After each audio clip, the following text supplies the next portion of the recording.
Hello, my name's Sanj Kakar. I'm a consultant hand surgeon here at Mayo Clinic, Rochester, Minnesota, and today we'll be talking about trigger finger.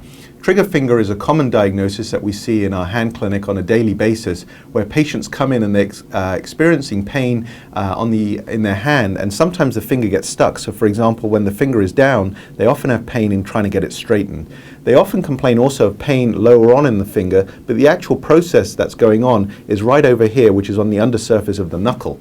And in terms of what's happening, if you look at this model here, the skin has been taken off for simplicity, but you can see these blue structures, and these are the tendons, and these are basically the rope that allow us to move our fingers back and forth.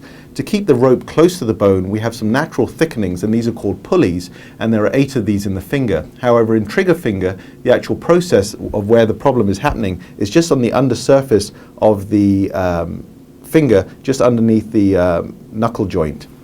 In terms of the cause of trigger finger, the majority of cases we don't know what the cause is. Sometimes it's related, for example, to inflammatory conditions such as rheumatoid arthritis or diabetes, but the belief is that when one is gripping, there is a lot of force on the tendons overlying that pulley underlying the knuckle, and that's what causes the inflammation. Patients complain of sometimes pain and stiffness, especially in the morning. They have difficulty in extending their fingers. And in terms of the actual diagnosis, it can be made readily in the office. Patients tend to be tender just in this area when one's pushing, and you could actually feel it, the clicking, when they're making the fist. In terms of the treatment, a simple measure one can do is, for example, use a splint that keeps the fingers straight, especially at night time, and so that relieves the pain that patients have in the morning.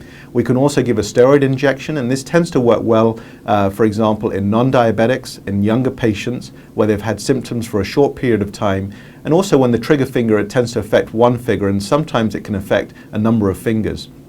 If the injection does not work or is not offered, other procedures that can be done is an office procedure when one can place a needle just underneath the skin and release that catching pulley, or the other alternative is in the operating room. And this is done, it takes about 5 to 10 minutes, and we need to be careful here as there are numerous nerves and blood vessels that need to be protected, and one simply removes the catching pulley system.